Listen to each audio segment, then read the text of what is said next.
If you have over $200,000 sitting stagnant in your bank, retirement account, or home equity, then you're literally losing money. On this show, you learn how to get that money working for you consistently and conservatively. Learn to grow your nest egg with your host, Shawn Winslow. Let's dive in. Hey, David, welcome to the show.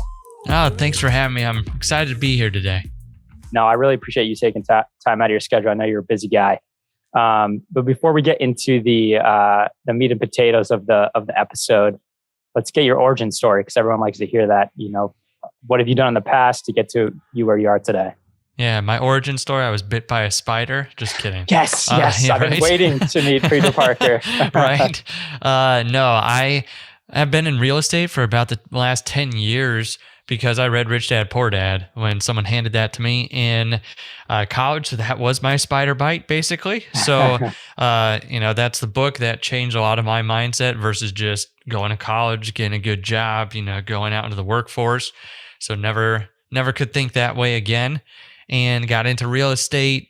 Saw a lot of stuff in real estate, like we did over 850 deals, and between wholesale, turnkey, fix and flip, everything that you can think of as an exit strategy. So I got to see a lot. And one of the things that I saw over and over again was a lot of people could make money. Like we were doing 30 deals a month at our highest point, which was awesome. Wow. But we were all spending like more than 30 deals a month, at our highest point as well too. And I'm like, what the heck? Like, why are we even doing this if we're going to spend just as much as we're making or more than we're making? That was really eye-opening to me. That's kind of what got me down the path of the financial side. I really dug into the numbers of that business and, sat in the financial seat for a while too. And that was really eye-opening to see that the numbers tell the story. And like, obviously in this place, it was a rough story. It was more of a horror story of like, why are we even doing this if we're going to do, barely make any profit every single month? And that's what got me down the path of even looking into the finances and what they could unlock, because through a series of events, the real estate company I was working with at that time, I also built a small portfolio for my own and sold all those properties a few years ago and moved across the country, started partnering with another investor in a different area of the country. First thing I said though to him was like, show me your numbers, like show me your books. Like I want to see, like, cause those won't lie. Cause up to this point, now I had the knowledge to be even to know what's important to a business and what the business runs off of. And I knew right away I needed to know those numbers. Like I needed to see them. Well, he was like most investors. It was a total, mess when going into the numbers, and like it wasn't in the right place. I couldn't tell the story. Like it was almost like the last page was on the first page. It was like a jumbled up story. So after straightening that out over a couple months, we got to dive into the actual numbers, and I saw it was profitable. It was healthy. And, we were able to actually now direct the money to where it needed to go. And he knew how much he was spending every month, how much he was making. He also knew at this point too where all of his cash was sitting, because he had like a lot of money he had poured into his portfolio. So he was only leveraged at like 30%, meaning he had like 70% equity in his whole portfolio that he had. And it wasn't a huge one, but enough to be able to pull out several $100,000 after knowing where the money is. So we did that. We did a big refinance, put some cash in his pocket, lots of cash, like several $100,000 worth for him. And it was like $400,000 or $500,000. And then he came to me and said, like, this has been life changing. Like now I know where all the money's going out, where it's coming in, where my cash was sitting. Like it was just mind blowing to him what the numbers unlocked for him.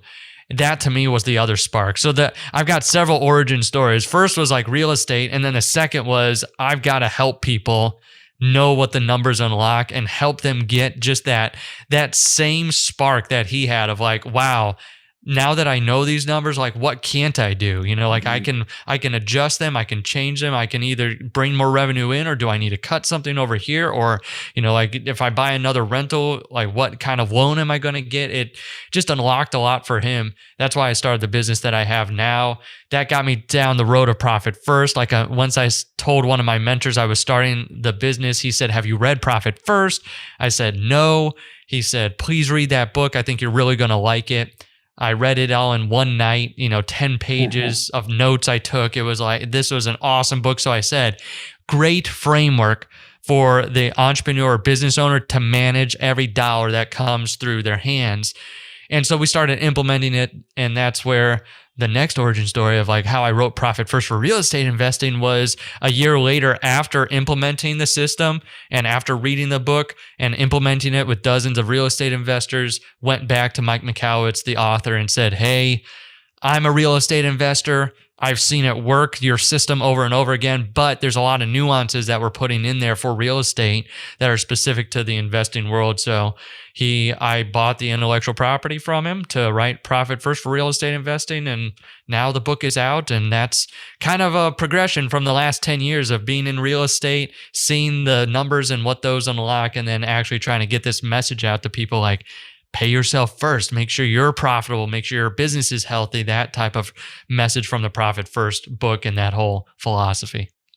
Oh, that's amazing, man. And that the Profit First book was life-changing for me too. I read that, I don't know, 3-4 years ago, and it just changed my mindset completely on not only how to operate a business, but how to operate your personal finances as well. Yeah. I think both it's used for both, right? And I've had an episode a solo episode that I've talked about Profit First, and listeners, I'll link it in the show notes if you haven't heard that one. But to me, that's life changing. When you think of it, like what the term says, profit first, when you think of it that way, paying yourself first, and when you're diligent about it, everything else falls in place the way it should. And I feel like that's the downfall of a lot of real estate investors and just business owners and operators in general, is that they're not following the money. They're saying, oh, it'll just figure itself out. We just got to sell more, or buy Right. more, whatever business you're in. And that's not the truth. Yeah. So I would love to dig into this, because this book, listeners, Profit First for real estate investing, is just as it sounds. It's for real estate investors specifically. And as I told David, I bought this book probably, I don't know, a month ago or so.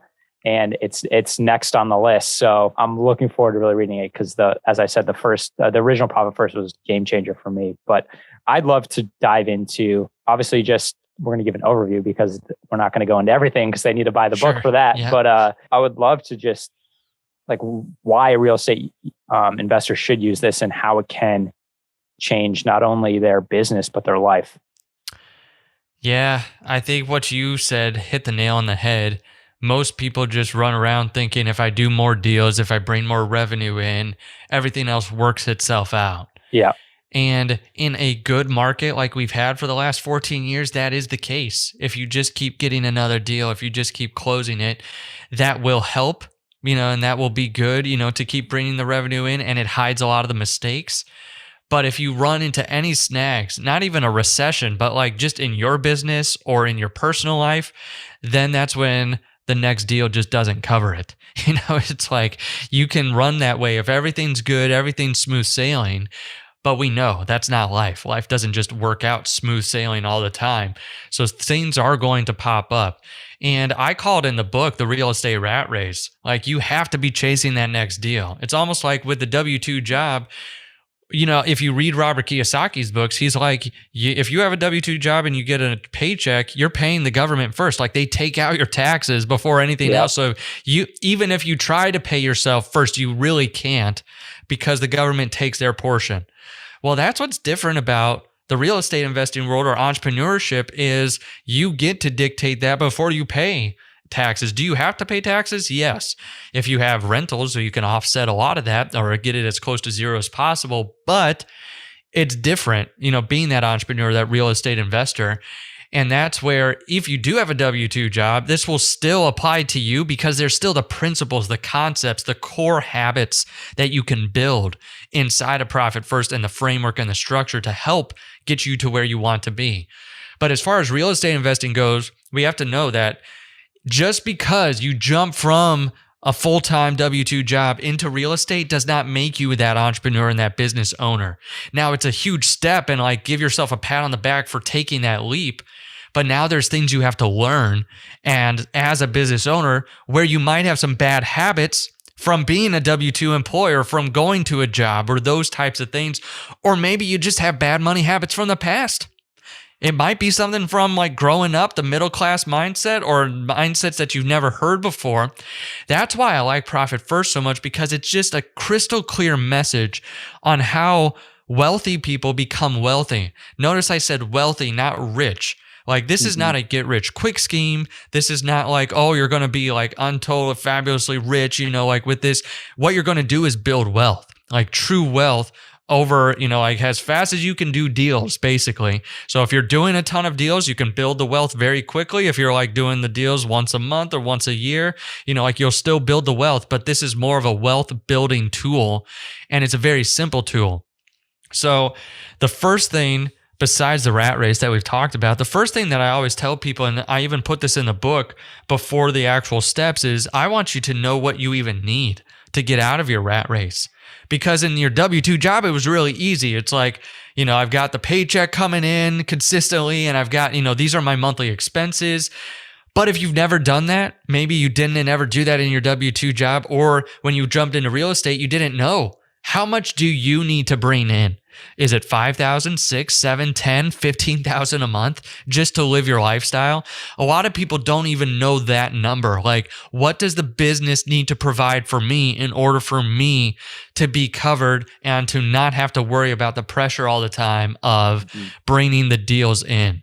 So like getting what I call your need number first. What do I need? What do I need for me to exit the rat race, the true rat race? Like if you thought going from W-2 to business owner was exiting it, it was one step in the process. The next step is knowing what you need in order to exit. Like, what is that a month that your business provides? Because if your business doesn't, then you have a hobby. It's like you don't have that real business yet if your business isn't providing on a regular basis. So when you first jump in, that's okay.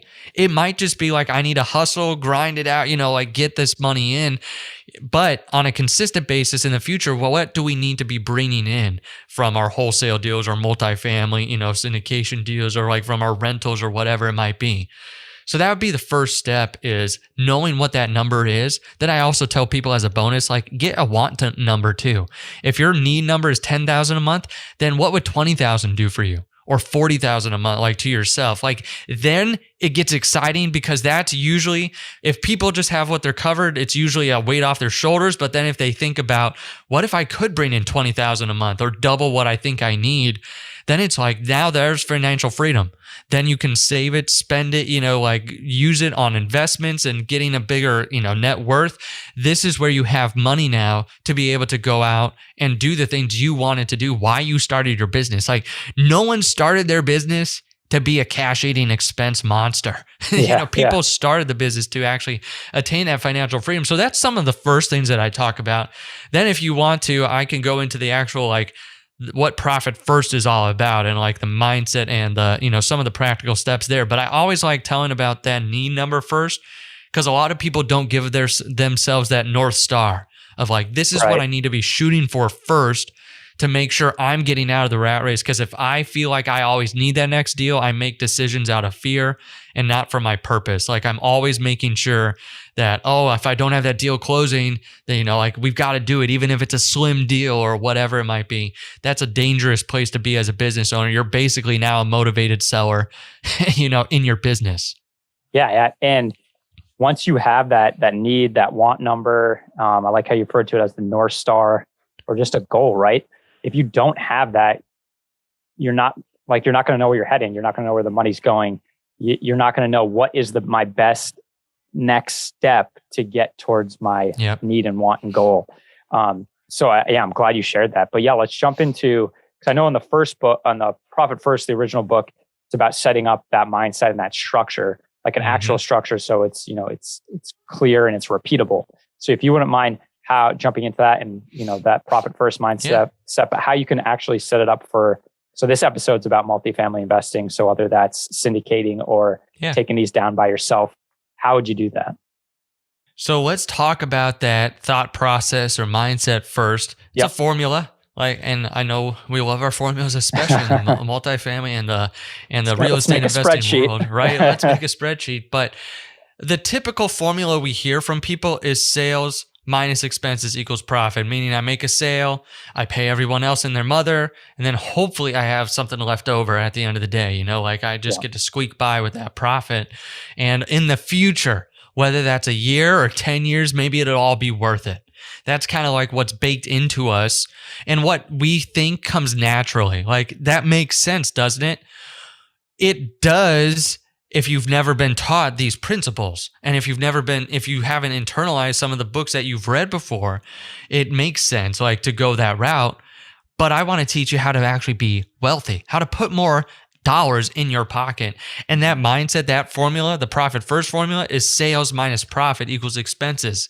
Meaning I make a sale, I take that profit first off the table, just like in a W-2 job, how the IRS takes your taxes off the table first. Now you're taking your profit off the table first, and then you have your expenses left over. That's the last of the equation is like, okay, these are what I have left over in order to grow the business, which is a subtle shift, but it's very key because we have to know that we have profitability. We have to know that the business we're building is profitable. We are not, unless you're a nonprofit, which still needs to make profit, it just goes different places.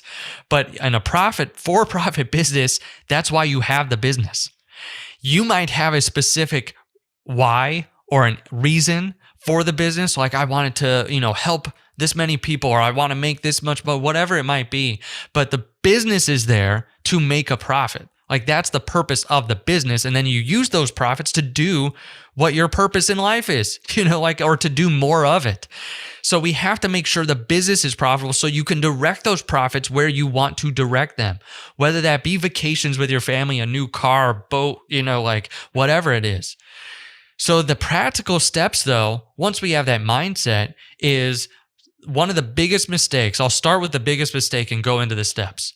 One of the biggest mistakes I see in general entrepreneurialism or humans or real estate investors is having one big bank account where all money comes in, all money goes out, and it's just like tossing a cash salad like all the time. Like I have no idea. Like, oh, there's something that we need to spend on. Do we have it in the account? Okay, spend it.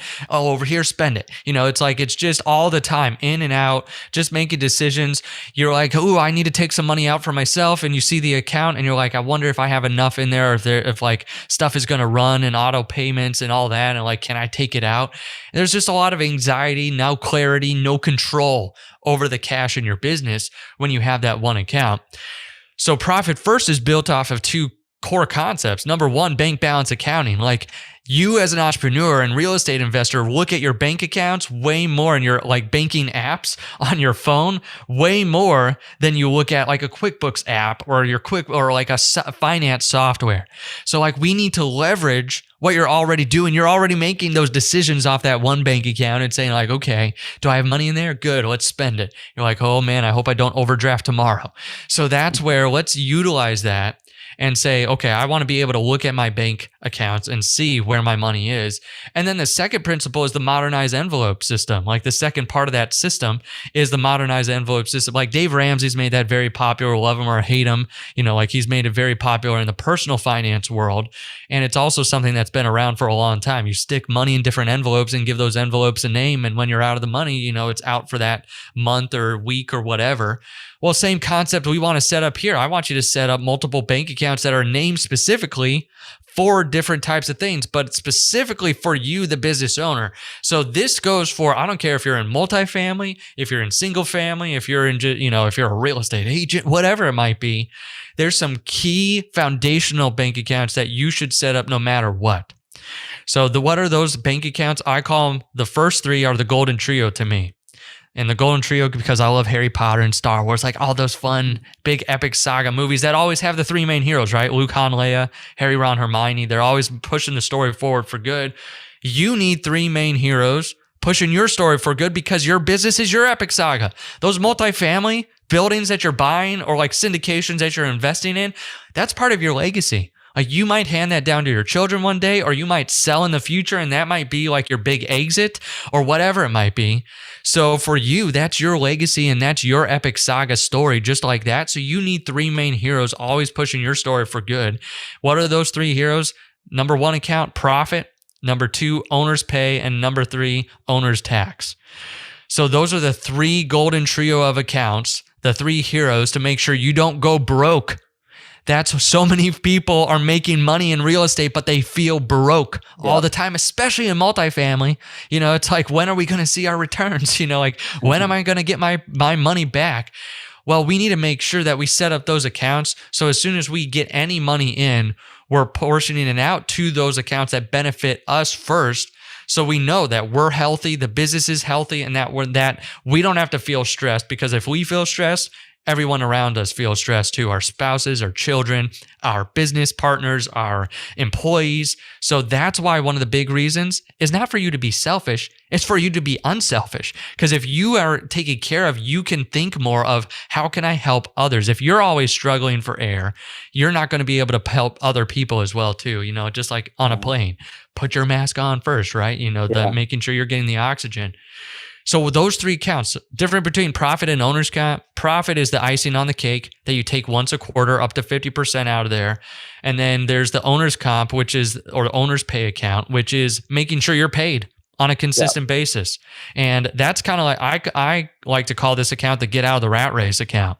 Like, are we filling that account up enough? Whether if you're doing a multifamily deal and you get a big lump sum, in, or if you're doing residential or whatever it might be, then are you filling up that owner's pay account with enough to pay yourself on a consistent basis? Like, if it's $10,000 a month, do you have $10,000 in there a month consistently to pay yourself? Or have you built a little runway, like 3 months, and you have $30,000 in there? You've got several months worth. So that's where building that account up, those 2 accounts are very important. I always get the question between those 2. Owner's taxes, if you know you're going to pay taxes at the end of the year, well, I know multifamily and all those syndications and a lot of that those are there to pay as little taxes as possible. But if you have any active income and you're not going to be totally offset with your passive investments or, your multifamily deals, then setting up that account to pay the IRS versus you bringing money from your personal pocketbook to pay the business taxes. So that's where I like that one as well too. It's just getting you in the rhythm of making sure from any money that comes in, we're taking care of what matters first, the profitability and the health of the company. So that way the whole business feels it. The owner's comp to make sure the owner feels it, and then owner's tax so they don't have to worry in the future for taxes.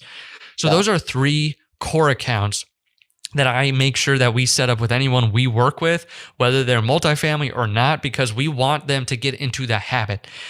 Profit first is all about making profit a habit of when something happens, an income event happens in your business, whether you sell, you get passive income, you get rental income, whatever it might be, that you get that income in, that you know where to put it, that's going to have the best bang for those bucks. Like that, we're making sure we're taken care of. And that's what wealthy people do. That's the secret to true wealth building, is that you are making sure that there's always that percentage that goes towards profitability and what you can pay you, and making sure that you are covered. Because if you do that, especially if you and people ask all the time, when do I start this system? Like if you're jumping into multifamily now, I'd start it right away. If you're in residential, like start that right now. Like start it as soon as possible, because you're building the habit. It's not just an accounting hack or system. It's more of, I need to build this habit as a human being. Because I tell a lot of people too, I don't know if any of your listeners are thinking about getting into multifamily and they might be still in a W-2 job or a high income earner. I would admonish them, there's the 3 accounts in the business that I want you to set up. Well, if you're in a W-2 position wanting to go to and passively invest in, in the syndications, or if you want to get into real estate at all, set up a freedom account. Set up a freedom account in your personal life. Start socking money in there from every dollar that you make in your W-2 job. And then that could be like to invest in the syndications and multifamily, or that could be like, if I fill this up with like 6 months worth of reserves for, personal expenses for me, then I'm going to walk away from my job. It's like that will give you the freedom to get into, what you want to do besides that job. So I always tell people that as well. Then one other account I would set up is an income account, just as a holding bucket. So that way where all the money comes in, you're not mixing it in with your operational expenses. Like you already have the bad guy of the business when you first start your business. It's the operational expense account. Yep. That's the one where all your auto pay subscription payments come out of, and like where you're paying everyone from is your OpEx account. Well, now separate out an income account to have all deposits go in there, because once those deposits come in, then you push them out to the golden trio of accounts first. So you have income come into the income account, then you push it out to the profit, owner's pay, and the owner's tax accounts first, and then you transfer the rest to OPEX, and then you're able to pay all the rest of the stuff. So that's the foundation of profit first. And those are the foundational accounts. In the book, I talk a lot of the other accounts inside of real estate, which if you are in multifamily or even on the residential side, and you're taking money from other investors. So I guess it depends on where you are on the multifamily. Like if you're just investing with people, or if you're like the sponsor, or like the operator, like taking money from others, I would have a separate account called OPM, other people's money. So that way, when you get money that comes in, that's not for to run the day-to-day of the business, but for specific deals, you're not mingling in with the rest of the money that's there for your profitability, for your operational expenses. Like I would separate that money out for what it's intended for. So that's one that saved a lot of people's headaches, heartaches, and their private lenders' funds as well too, to help them not to get into a Ponzi scheme of like using this lender's funds for, this other deal that came over here because I was already out of funds. So it's like making sure you have that OPM account. And then in the multifamily space too. What we usually do on that is we'll have them wire it to an escrow account with our attorney. Awesome. And then it'll just sit there. So there's no questions asked about what the money's doing, where it's going. It's just sitting there until we fund it on close day. And if you don't have that option, or if your escrow company doesn't do that, or if you haven't been doing that, OPM account is a great alternative to that. It's like wire it to this account, so that way it's not mingled in, so that way you're not tempted to touch it. But if you get it into the escrow company too, that's a great place to hold it. That way you've got a little less control there, like with it, but because it's in someone else, because of all the crazy stories that you hear. But it's still a great spot for it to have it, not versus like mingled with your own money. So no, I absolutely love that as well too. Just making sure it's separated out. Right. No questions, right? Yeah, exactly.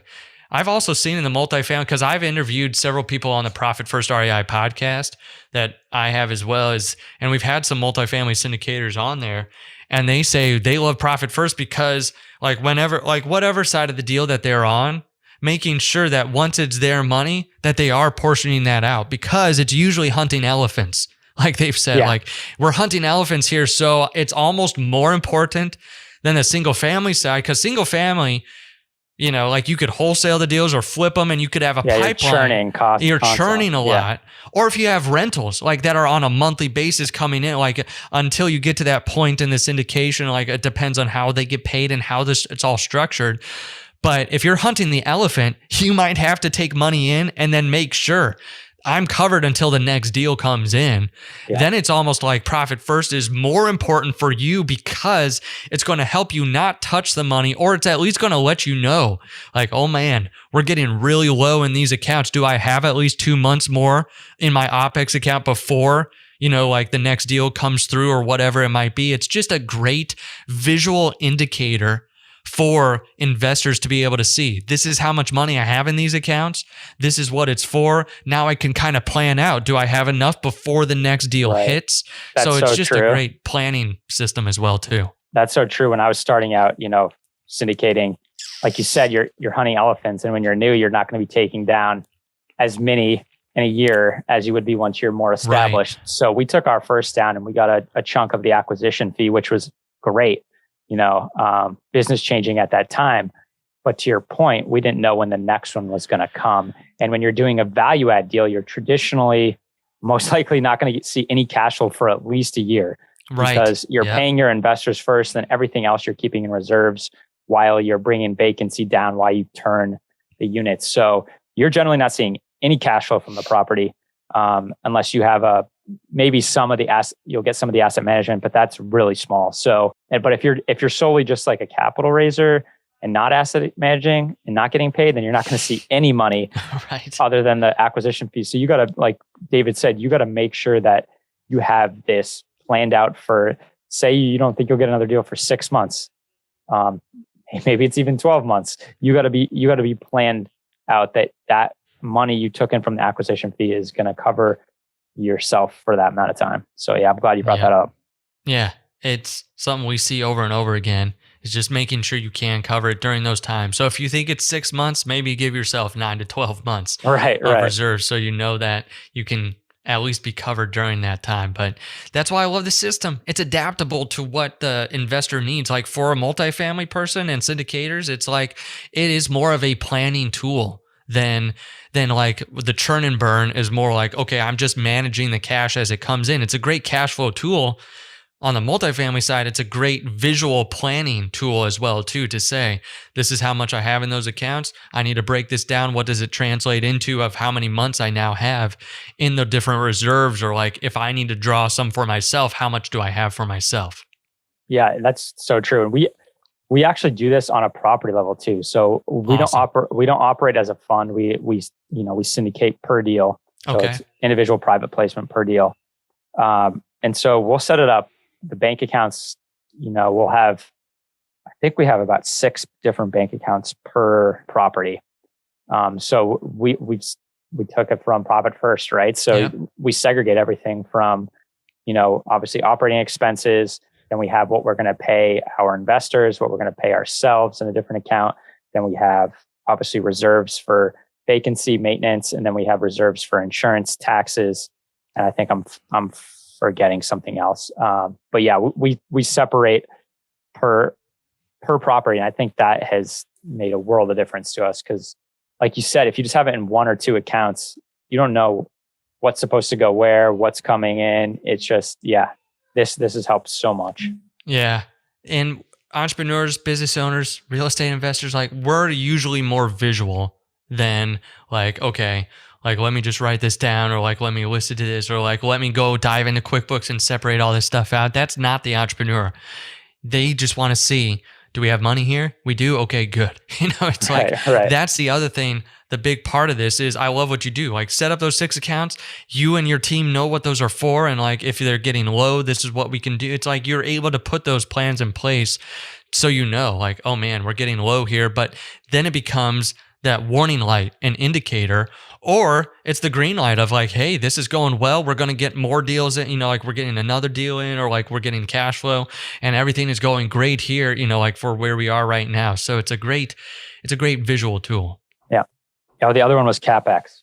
CapEx. There you go. Yes. Always make sure you have those. Yep. Yeah. So I guess next, what would you, if it was someone newer, investing in multifamily, whether it's syndicating or not, what would be kind of the first couple action steps they should take? Obviously, once that mindset clicks, I think to me, that's the biggest thing. Once you change from, revenue minus expenses equals profit to revenue minus profit equals expenses. Yep. That's huge. Once you do that, what are kind of the first steps? Should it be structuring these bank accounts first? And one of the things that I loved in the first book, was that the way he explained it, I'm sure you might do the same thing, is that those personal accounts, when I say personal, I mean like the profit the owners pay, owners taxes, specifically the I believe it was the profit. He would have it at a different bank account that was harder to get to. So because it's just human nature, like, oh, I'm low over here, I'll just steal some from my profit to cover that. And he would make it. He would say like, go to a different bank account that your other accounts aren't at, and don't even get a debit card. Make it extremely hard to, and not an online account, make it extremely hard to actually get the money out. I don't know if you did something similar. I talk about that a little in the book. My book is more about just set it up and get it started. Yeah. And like, I totally get that, because it's like, we work with a lot of people who have started setting up profit first, but they didn't set up those accounts at different banks, and they've always just been touching the money. They're like, we steal from ourselves all the time because, a deal comes in, and then they're wondering why they're running out of money all the time too. And it's like, we got to set up the system to make sure that you're not running out of money all the time, feeling the stress all the time. Like, I know great deals come through and we want to get the money, but sometimes leaving the money there and having access to lenders and other people and using OPM, and them seeing like you got a good cash position leverages you for better deals and terms on the lending side too. So that's where it's like, get those accounts in place. So like you asked, first step, yes, get those accounts in place, because sometimes the mindset doesn't come until you see the steps working. So get the bank accounts in place, start funding them, start getting those habits in place, and then you'll see like, oh man, we just did this deal, and now, like we got the acquisition fee, and now we've got like 6 or 12 months of reserves here. Like, this is awesome. I can be good until this next deal comes in, and I don't have to worry. That's a different level of being an entrepreneur and business owner. That's where you're getting to the level of, wow, I believe that I am capable of running the business and the finances, which a lot of entrepreneurs have that hang up in their head of like, that's just for financial people. But it's such a key skill for the entrepreneur to learn, at least at this level of, hey, at least we're taken care of. I don't have to worry about the cash position, or I don't have to worry about this, as long as we have this set up and we're keeping these amounts in it. And then I'm going to have indicators long before then. So yes, step 1, set up at least the foundational accounts. I like how Shawn does it for the different properties. Like if you have bigger properties and you want to do it per property on the multifamily side, that's great. If you're in residential, I would not do it per residential unit that you have, because then you will just have like 1,000 bank accounts if you're building a huge portfolio. But I like what Mark does, or what Shawn does on the multifamily side, which is setting it up, the foundational accounts and like the specific accounts for the passive or the multifamily syndication type deal, which I actually talk about in Profit First. I'd separate out wholesale, fix and flip versus rental, long-term investing.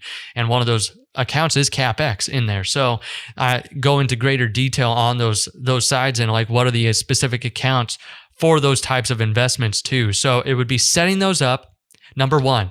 Then number 2, whenever you get money inside your income account, you transfer it out to those 3 golden trio accounts first. Profit, owner's comp, owner's pay.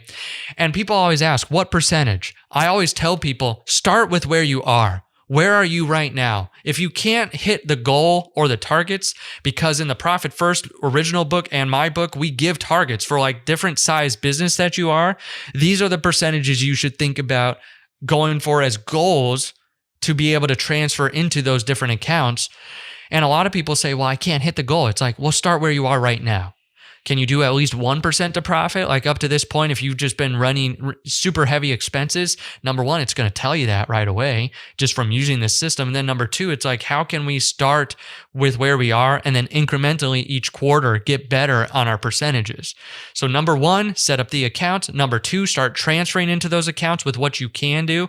And then number 3, reap the benefits of the system. Like start actually taking money out like of the profit account or of your owner's pay and like doing the things that you want to do, and also making sure the business is okay. Like how much months of reserves do you want? Like we've talked about here already, like start reaping those benefits of why you started the business. Then I always tell people too, if you're like, this sounds like way too much or don't want to do this, start with 1 account at least. Profit and transfer at least 1%. Like start and get the habit down. I want you to get the habit down of being profitable. Then if you're like, hey, I need help here, that's why I have the business too. We have a fractional CFO business that implements Profit First and helps people with it as well too. Because a lot of people do come to us and say, hey, we've tried setting this up, but like we keep stealing from ourselves, so we need accountability, or like we don't know how to track it, or like you have a CFO dashboard. We'd love to implement that in our, like into our company. So that way we know where all the money's flowing and where it's going. So that's the other piece too. That's like a bonus number 4 or like 3.2, or whatever. It's like, if you need someone to help guide you from that, or like to actually set it all up, there's also good people out there. We're not the only people, but of course, like with the book and stuff, I at least pick up the book and get that information. I just want to make sure there's no excuse now, if you're listening to this, not to be wealthy and not to build a good habit that will last you the rest of your life as a human being, not just as a business owner, but as a human, of like knowing this type of system, that it works in your personal life, like you've mentioned, Shawn, several times, and then works in, like in the multifamily space and the single family space, like just in business in general as well too. Yeah, especially now with where we are with inflation, energy prices going through the roof. It's even more important to know where your money's going. And I just to your point of what you made earlier, it'll help you be less stressful, and then that leaks into the rest of your life and makes it just better. So Yeah. Like, man, I couldn't agree more. One question before I get into the end of the show. When you're picking, like, you obviously have that North Star, say it's 20 grand a month, that North Star number. Yeah. But you're not there yet. And because you're starting out, how should you gradually scale to that? Do you have any kind of like tips on that of like where you should start out, like a percentage you should be taking before you get to that North Star? So for that, when our business, we call it a profit first assessment and rollout plan. I know Mike has something in his book. In my book, at the end of it, we have an assessment, which I put it at the end, like in the index, because like not many people are going to go through and actually do that exercise because it's very detailed. But we do that. We see where are you right now and like how many quarters would it take us to get there if we gradually increase your percentage, or like where you are right now, or how many deals is that, or like what do you have if you're in multifamily, like what kind of pipeline do you have right now and what are we expecting? So that way, if you get some of this in, can you take the 20,000 a month for 12 months and you'll still be okay because you've gotten enough in to be able to fund your owner's pay account, like with that amount. That's why I love this system is you can fund the money into those accounts and see how many months do I have in there. If it's 20,000 a month and you have 60,000, that's only 1 quarter's worth. Are you going to do a deal over the next quarter or not? So that's where we tell people, try and get that number there as soon as possible. So like if you are the owner and you have to cut some of the expenses, or maybe instead of like 15% profitability, you go down to like 2 or 3% to fund the owner's comp more, because we want to make sure you're getting out of your rat race, you're getting to that North Star number as soon as possible. That's how we usually admonish people we work with, is like, where can we cut in these other percentages or other buckets, these other accounts, to make sure you're taken care of, because we've seen it over and over again. If we can get, like we've mentioned a lot of times here, if we can get the owner to where they need to be, that affects them, their spouse, especially if it's the man providing and the wife is at home with the children and like, doing that type of stuff. She wants to know that the business is providing, that it's very secure, like that goes for a lot of people. It could be the wife's doing that and the husband's at home, no matter what, is making sure that that owner's getting what they need, because then all conversations like we've talked about become way easier, like with your spouse, children, business partners, especially if you have business partners, like, is everyone getting what they need? Because usually it's not going to be the same amount, like if you have multiple people. So I would say you be able to get to that number as fast as possible and be more aggressive on your way there. So like once you hit that number, then you can start playing with the other percentages of, like, okay, maybe now more to profitability, maybe now, more to OpEx if we need it, or less to OpEx and more to the tax account. But that's where being able to know I need to get to that number as quick as I can, because that's what's going to be the most benefit to the owner, and usually give them the headspace to be the true visionary, to go out and do more deals and, make the big connections that they need to make, which brings more money in, which the more money you make, the less percentage you need in those accounts. Because if you're making more money, it's like now it's spread out more, and you're just, you'll have excess, and maybe instead of 40% to owner's pay, now it's 20% because you're doing double the amount of deals. So like it's just getting to that number as quickly as possible, because that usually frees up the owner to do more higher dollar per hour tasks.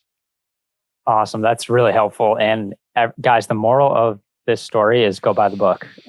There you go. Learn the principles, the strategies, and also I'm excited about that worksheet, to work through that worksheet too. So where can anyone buy this book? So if you go to the one-stop shop is simplecfo.com. And on the top there's for the book, our podcast. Also, if you want to work with us, there's like a schedule a call button as well too. Even if we're not the right fit, we've got a lot of good people in the financial space. If you're needing someone, like to help you and guide you, we have a fractional CFO business. So that helps people like set up this type of stuff. What's a fractional CFO? They're the ones that are like, if a bookkeeper and CPA are the rear view mirror, the CFO is the GPS. Where are you wanting to go and how do we get you there? And take the numbers from where we've been, and like making sure that it's translating into your actual destination. So if you go to simplecfo.com, has a link to the book. It's on Amazon as well too. So you can go there and get the book and the podcast and all the other stuff that we have there, education. Awesome. All right. We'll link that in the show notes so people can easy to get to. But where else can they find you? Just go to simplecfo.com or? I'm on Instagram as Richter Scale 91, and I also have Facebook as well too. I'm pretty active on there. I have a Facebook group, Profit First for Real Estate Investors. So if you're looking up there, like in a group there, we have usually questions several times a week on the system or like, bank accounts and stuff like that. So I jump in there and do some live videos in there as well and some training on the Profit First system for real estate investors. Then if you want some of the tools too, I want to make sure like on a podcast that I give some more value here. If you go to simplecfo.com/gift, it'll actually, if you go there, it'll email you back some of the tools from Profit First, like some of the actual, like allocation percentages, like how to allocate. My first book is in there too. I have part of the audiobook because now it's on Audible as well too, Profit First for Real Estate Investing. So give a portion of the audiobook there. So if you want some of that stuff, then you can get some more actual tools. Because like I said, I don't want you to have an excuse not to start building wealth and putting more money in your pocket. So go to simplecfo.com/gift. All right. Last two questions. Cool. First, why did you originally pick real estate to achieve your financial goals? Probably because Rich Dad Poor Dad preached it so much, and because a lot of the books I had read too, that most millionaires had started off in real estate investing. And another thing was, like when I first started, I wanted to give more too. I come from that kind of background for myself, have a great family, have a great upbringing, good solid foundation. And I felt like this would be a way to do that. I don't have like a crazy, financial degree even in my background or like some prestigious college in my name. So I thought this would be a good way if I can apply myself and follow the steps of other wealthy people. This could be something that could, actually help myself and then help the other people around me that I wanted to help too. All right. Second question. If I gave you a time machine, you could go back in time, talk to younger David, what would be one piece of financial advice you would give him? And the answer could be listen to this episode we just recorded. Right. I was going to say, listen to this or read Profit First. Or I think at that point in time too, it would probably be just keep investing in yourself. Like invest in yourself, like in mentorship and guidance, like the more you invest in yourself, the greater the ceiling you raise on yourself too. It's like the law of the lid in John Maxwell. Like you can never be a leader past what your ceiling is. Right. So like keep investing in yourself to keep raising your ceiling. I've done that a lot of the time, but I think if I would have told myself that back then, because I used to shy away from expenses a lot. So I'd be like, oh, do I want to spend this or not? I think I would have told myself, to trust the other people in my life and to invest in myself more at that time.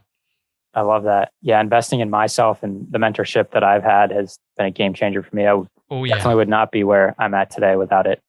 Yep. So, and it just adds rocket fuel to where your goal is, right? It just gets you there so much faster without all the bumps. And I would recommend, whether it's David or someone else, if you're a smaller business, definitely getting a fractional CFO, because we're not all designed to do that type of work. So exactly, and that's why it's a fractional business. It's a fraction of the cost and time versus having a full-time staff member. It's like almost having a mentor for the financial side of the business, which in most cases, we've seen this over and over again with the clients we work with. It's like a breath of fresh air. Like, okay, I don't need to kill myself to be asking these questions. Like, this is someone who knows what they're doing on the financial side. So that's why a lot of people hear CFO and they're like, Chief Financial Officer, this is going to cost a ton. And it's like, no, we want to help you implement the things that will get you where you want to be. But this is not a full-time position, because in the future, you might need to pay $250,000, $300,000 a year for a full-time CFO staff member on your staff. So wanted to at least give you a fighting chance. And do you do this just for real estate businesses, or do you work with other businesses as well? We work with other types. I would say 90% right now is real estate because of the book and just like what I'm focused on. But we work with several other types of businesses as well too. Educators, service-based businesses, some like even a trucking company. Like we've got several different types of businesses we work with. That's awesome. Well, that's good to know, because I know I'm in different businesses as well, and I know probably people listening too here are too. Yeah. So that's great to know. Yes, real estate investors usually have other ones. One of our real estate investors we work with has a speedboat company as well cool. too. That, like, when I saw that come through, I was like, oh, that's pretty cool. So, we've got definitely some different types of businesses we work with. That's awesome. Well, listeners, you should definitely check David out. This has been invaluable. So David, I really do appreciate you coming on here. I know you're a busy guy. And I'll see you in Nashville at the Investor Fuel Mastermind. I'm looking forward to that. I will be there. But thank you. And listeners, as always, easy doesn't pay well, and instant gratification is self-destructive. So always remember, it's not just working hard for your money, having your money work hard for you. All right, we'll catch you on the next one. Hey, this is Shawn Winslow. After being in the financial service industry for years and having candid conversations with good people just like you, I realized that so many of us are wanting an investment strategy that provides solid returns and consistent income without the bumps in the road. There's little known secret that your financial advisor doesn't want you to know. There is an investment out there that is less volatile and the returns are stronger. Get more details by going to greenbriercg.com and clicking on the free e-report. And by the way, if this show has provided you any value, then feel free to leave an honest written review and of course share it with a friend who needs it. See you next week for another great show.